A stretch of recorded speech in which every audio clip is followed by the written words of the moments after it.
My name is Wyatt Cecil, and I'm a tattoo artist. I played guitar for a while when I was in high school, and did that for about 6 years. Got pretty good at it. I started playing. I never played with a metronome though. I always just played by myself. So when I got to the skill level where I wanted to join a band, I quickly realized that I do not know how to play in time, and so that kind of put a big roadblock on that. And I graduated shortly after that and went into construction type work, and then I started doing sales for a couple of years. And then I got a phone call that my brother was getting tattooed, and I went down there and got offered a job for counter stuff. And yeah, I didn't really have a big history in art very much. And then that really was the moment where I was like, wow, I could really be in this environment and be a creator and do that kind of thing, and realize that was something that was going to make me a lot happier than doing sales. So did you didn't have any interest in drawing before? Nope, I actually taught myself how to draw after I started tattooing. So yeah.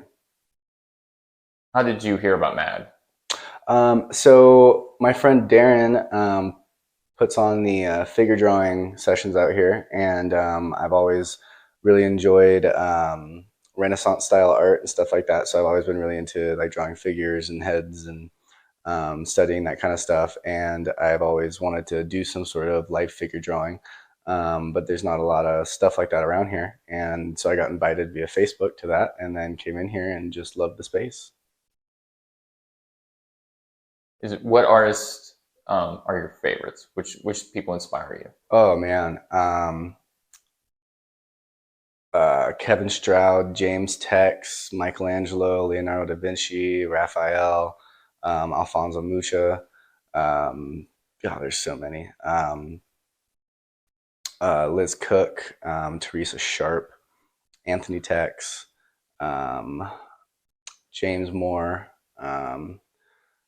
I mean, it's just such a wild Alex Gee, Philip Liu, Soren Cool. I have such a large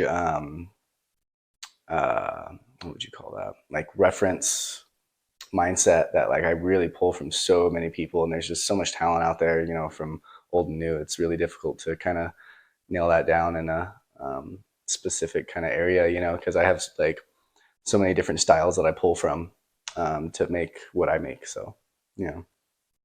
Any art style that you like working in particular? So I really like taking a um, like Japanese traditional art is kind of the base for it. And so I have a lot of books of like old wood blocks and just traditional paintings from like old Japanese masters.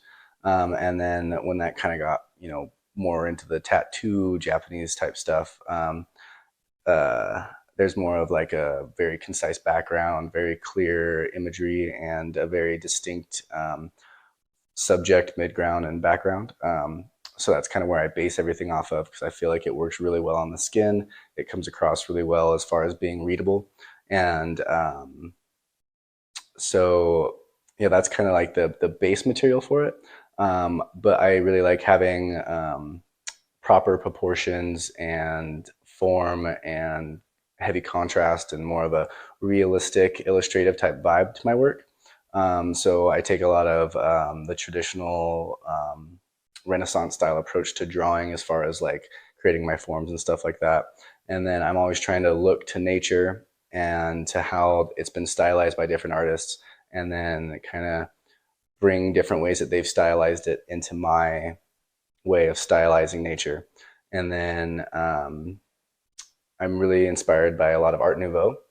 So I love their framework, their curls, their filigrees, and a lot of like late era filigree and ornamental work is something that I'm really into. And so I kind of just take all those and put them into a base of that Japanese inspiration. And I really like the stories and the mythology and the ideals behind the Japanese legends. So yeah, I just kind of take all those things and then apply them to that Japanese art and try to create a story out of the traditions and just kind of mix it all up. So What's your favorite thing about tattooing? I really enjoy the fact that it forces me to finish things. I have a propensity to work on something for eternity. So knowing that I have a tattoo to do, it really puts me in the mindset of, okay, I have a deadline and I have to have this done by this time. I have to have it fully rendered. And something about a tattoo machine, it just, the medium makes sense to me. I can lay down a line perfectly smooth, exactly how I want it. I can blend very efficiently. I can pack color and get the textures and the things that I want to out of it. Whereas with like painting or charcoal or really any other medium, I have a really hard time putting what I want to on the paper. And for some reason, tattooing is just something that like just comes to me so naturally. So it's a really nice way to take my art and put it down exactly how I want to, without kind of, I don't know, struggling with the medium.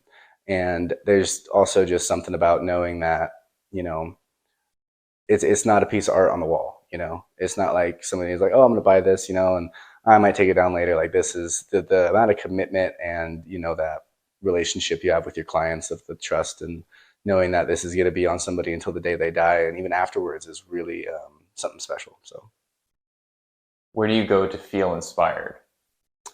um, man, you know, I feel like I have a pretty steady stream of inspiration every day. I feel like I travel a lot, so you know, knowing that I have business trips coming up, that keeps me fired up and you know on the grind because I know that you know I tattoo all over the country, so I work with a lot of people that I've looked up to for a long time or that you know I really want to learn from. So that's always really inspiring to me to know that you know I better be on my game because I'm going to work with these people that are you know really, really far in this field.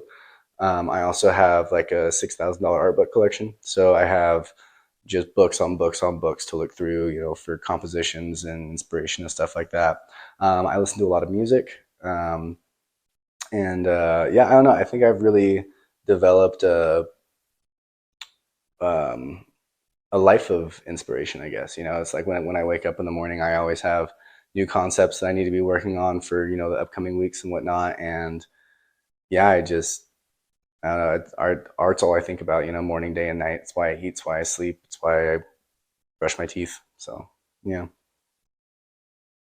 What advice would you give to an artist or someone who wants to become an artist? What would you say to them? I would say that for one, nobody's very very rarely is anybody just naturally gifted per se, and the people that are naturally gifted most oftentimes are become has-beens because it comes to them really easily and you know they don't have to work for it, and when they get to the point to where to get to the next level they have to put the work in, oftentimes they don't. So if you know basically it's not easy for anybody that's really really doing it. You know there's definitely people that have like an inclination, but I couldn't draw a stick figure. You know, everybody's like, I can draw. Like, I can't. I couldn't either. You know, this is not something that people just wake up and do. Like, this is, you know, years and years of dedication and hard work. So it's gonna be a very difficult road, and it takes, you know, blind, delusional ambition to make it work. But if you know it's something that they're willing to approach, um, just know that it's not going to work for a long time and it's going to suck for a long time, and eventually it'll be really awesome.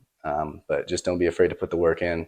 Nobody's naturally gifted, and if they are, they're probably not using it. So, and I guess you know, knowing that what you're seeing is not just something that happened. It's hours and hours and hours over days and weeks and months and years to get there, and that just because you're not doing that right now doesn't mean that you can't do that later. It's just hours, really. So, how long have you been uh, consistently practicing? About 7 years now. and I still feel like I am beyond mediocre. So it's I don't think that it'll ever be something that I consider myself finished in. You know, I think that any skill or any type of knowledge is an infinite journey, and as a finite being, I'm just never going to get there. But yeah, so about 7 years. What is your favorite subject to tattoo? Um, um, Animals, florals, mythical creatures, um, figures. That kind of sums it all up right there. I mean, I'll tattoo pretty much anything, man. Like, and then, yeah, that's another nice thing about tattooing too is that you get, you know, somebody wants a magpie and a squirrel running through a forest. You're like, I never would have drawn that myself. So, you know, if it was just up to me, I'd be drawing skulls and roses all day. You know, and like now, obviously, I have other things that I want to draw, but if I didn't have that influence of people asking me for the most random things every day, I don't think I would, you know, really have gone anywhere with my art because I just didn't have that plethora of things to draw that I never would have drawn. So it forces you to kind of expand your horizons on like a daily basis. Yeah, absolutely. You know, like I mean, even right now, I've never tattooed a beluga whale, and somebody might ask me for that tomorrow. So then I got to go learn all about beluga whales and how they work and what they look like and all that kind. You know, and you just never know what's gonna come tomorrow. So Any upcoming projects that you're really excited about? yeah, so I have a full back and butt, and I'm gonna do a morph of a tiger and a dragon, and yeah, I'm just really trying to like push my horizons to, you know, just really see what I can do. And so I'm really excited for that. It's a lot of commitment. And yeah, I'm nervous, but in a really good way. So I'm super stoked on that. I'm going to San Antonio in a couple weeks. I get to work with Mirna Perez and Matt Lopez, and they are just outrageously talented. And so I'm really excited to go see what I can learn from them and then the rest of the crew over at Idle Hands Tattoo Studio. And I also have some other trips planned, but in March, I'm going to the Evergreen Tattoo Invitational, which is a huge show. So I'm super excited to go out there and meet people and hang out. So, yeah. Where can people find you online? So I am almost done with my website. But for right now, my Instagram is Wyatt C Tattoo 208. And that's pretty much what I do everything off of right now. I try to keep everything pretty um, consolidated on there. So that's the best way to see my stuff. Awesome. It was great talking with you. Heck yeah. Thank you, Ezekiel. No problem.